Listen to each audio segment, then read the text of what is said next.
Yo, what is going on, boys? Sekapoko here, bringing another One Piece Treasure Cruise video for One Piece Treasure Cruise news. For this video, we're going to be going on all the cool stuff that's going on during the 20th anniversary and making sure that everybody understands all the stuff that's in the new banner. So, for the first thing we're going to go over, we see that today we have the new Kylan raid, we've got Chopper managed, the Chopper raid, everything. But of course, we want to know what's going on with this 20th year anniversary. So, the first thing we're going to go over here is there's a bunch of new Straw Hats, and the new Straw Hats are really cool. So they go over all the things that are going to be coming out in this 20th anniversary Sego, but let's go over what each of the Straw Hats does.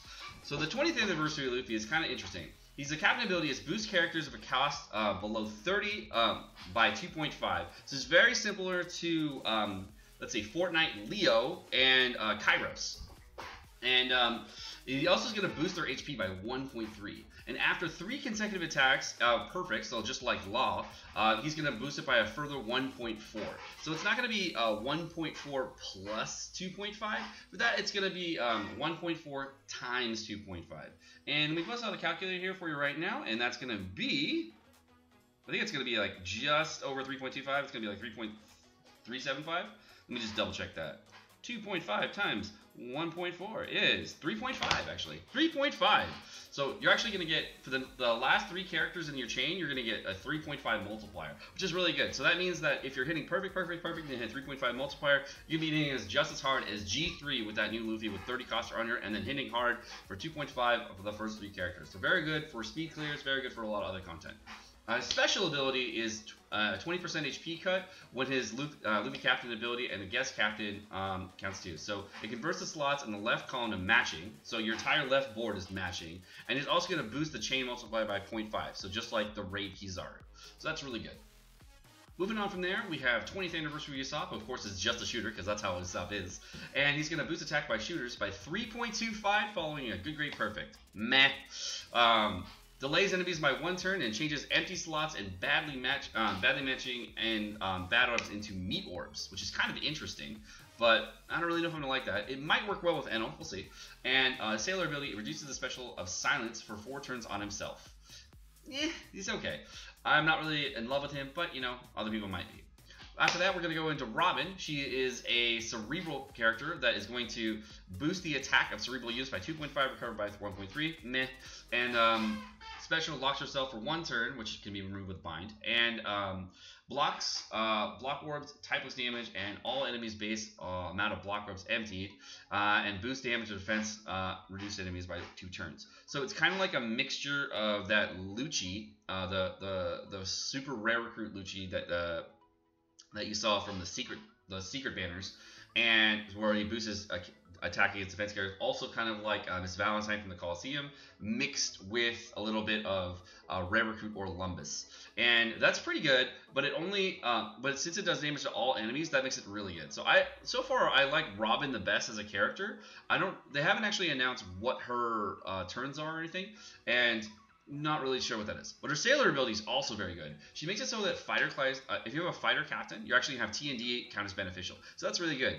So one of the things that's really interesting here is if you had a G4 friend captain and you had a G4 captain, and then you had a Legend Sanji sub with a Robin sub, that's T and D matching 100%, and that's recovery matching 100%. So that's 3 out of 7 matching, makes it just like Fujitora. So I mean, fighters kind of turn into Fujitora teams. That's kind of cool.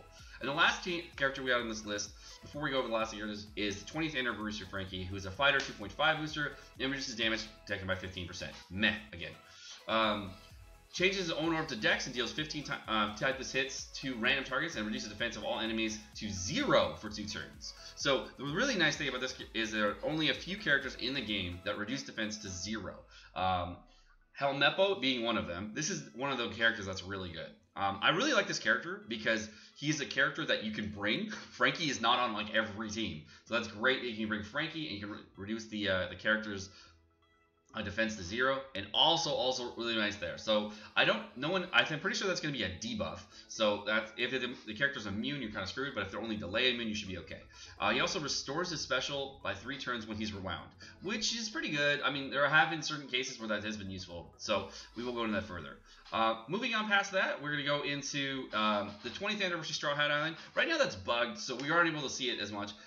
There's actually a total of 46 rainbow gems awarded for completion. It was supposed to be out last night, but apparently there was like a major bug where like the character boxes were not showing up, the sprites weren't showing up, and like you would crash just by playing the event. So they're still repairing it, I believe, right now because it's not available in Japan. So when it comes back out, we'll be able to do that and see more of it. But basically, it's a bunch of lower cooldown it's a bunch of islands that are just kind of mixed together that we get a lot of rewards for. And it should be fairly easy, not harder than Fortnite difficulty at the start, maybe more difficult later on, we'll see. After that, for the 20th anniversary Sugafest, going into the more details, just so everybody knows, the Sugafest has been called a trap. It has been called good. Nobody's really certain on which way they want to believe on if it's going to be a good Suga or a bad Suga. On the first multi, you're actually guaranteed all golds. Second multi, all golds. Third multi, you're going to have a guaranteed Straw Hat unit, but it didn't actually say all golds on the banner, so it's a little confusing. When we went into the details of the Sugafest, and you go into the third multi here, you'll see that it says you'll have like something in here that says all golds on both, but the third one didn't actually say it, so that was kind of confusing to me.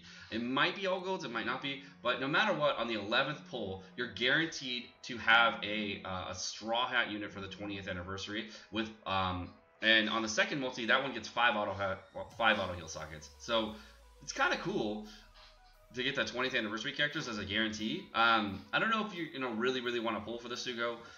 It might be really good. It might not. They haven't really talked about how the legend rates are boosted or not. So really, what people care about is the legend boosted on those days. So we'll see. But that just means you can't on the 11th pull get a legend, which is kind of like I can't get a legend on my last pull. What? Oh, that sucks. Why, Bandai? All right. And the 20th anniversary Straw Hats all have their stats boosted by 1.75 and their cooldowns reduced by 7 turns during the entire event. So anytime between now and the 31st, you're actually going to get a 1.75 boost on all the Straw Hats, and all their special will be reduced by 7 turns. So you'll be able to have a really strong unit for at least until the 31st. So that is kind of cool. Other than that, there's a 20th anniversary Robin Island where you can earn skill books of every version for all the log versions. So you can get log Luffy, log Robin, all that stuff. I'm not really 100% sure how that islands work, but we do have a drop table and everything on that. Then the last bit of this news we're going to actually go over is this new law. Now this new law is a slasher. He's a really interesting unit. He's actually at the end of his chain, he's a 3.25 multiplier for slashers, so he's a pretty good unit. I'm kind of on the fence if I like him a lot from this banner, but you can also pull on this new banner between now and the Sugafest. There's going to be increased rate up on Pedro, Caribou, String Gecko Morio, Danchin Jiao, and Speed Jiru. So you're going to have a lot more rate ups there. The last bit of news that was teased, that was only on the One Piece treasure page, there's going to be a new Kid Fortnite that's going to be coming out. We haven't seen 2 of these characters ever yet, so not really sure what they're going to do, but they are part of the Kid Fortnite, so that's be nice. The thing that's really nice about this Fortnite, though, in my opinion, is it makes it a lot easier to socket your kid.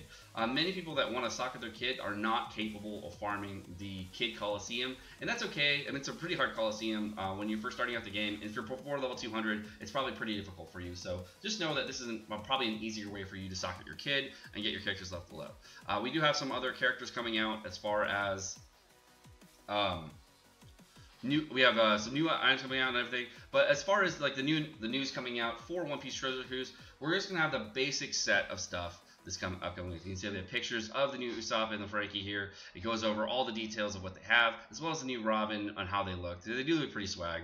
And the Robin Island there. And the Robin Island is going to be, it looks like from the 19th through the 2nd. They did adjust the date on the banner, so it did just so they can actually fix all the issues that they were having. So we're also going to get Turtle Islands as well. We're going to get the socketable Straw Hats. So basically all the base Straw Hats are dropping again from the 22nd through the 26th. And then they're going to have Skill Up finally on the 24th through the 26th. So the nice thing about this is it actually lines up pretty well with the Sugafest. So it's actually going to be really close to that. So that's really nice. So if you are looking to skill up the new characters that you just pulled, just know that you will be able to pull them during that time frame. We're also going to have Super Success right now, as in from the 18th through the 20th, and then we're also going to have it again on the 2nd through the 4th of August. The last thing is we're going to get the Rainbow Evolver Islands and the Pig Islands from the 2nd through the 7th, and we of course have the new summertime units. These units, not super useful. The last bit of news that you could possibly think of having is you get more socket opportunities. So they're really trying to push for people getting their straw hats max and getting them all socketed and everything. So if you do need sockets and you're not sure where to farm your straw hat sockets, just know that you can go to the Halloween Fortnite and get some decent skill books as well as socketing out your all your stuff. Only other things we have for news, we're going to get, of course, half stamina between the 20th and the 27th on all Fortnites, as well as the cheaper Fortnite islands. So if you need any skill books out of these, just know that you can get those there. And we're going to have the meetup rate from the 18th through the 25th. The 25th through the 1st, we're going to have cotton candy up. And as lastly, we're going to have cola up from the 1st through the 7th. And of course, rainbow gems daily. I am Sekapoko, guys. Thank you so much for watching. I hope you enjoyed the video. If you do like the video, please hit the like and subscribe button down below. And have a great rest of your day. Peace.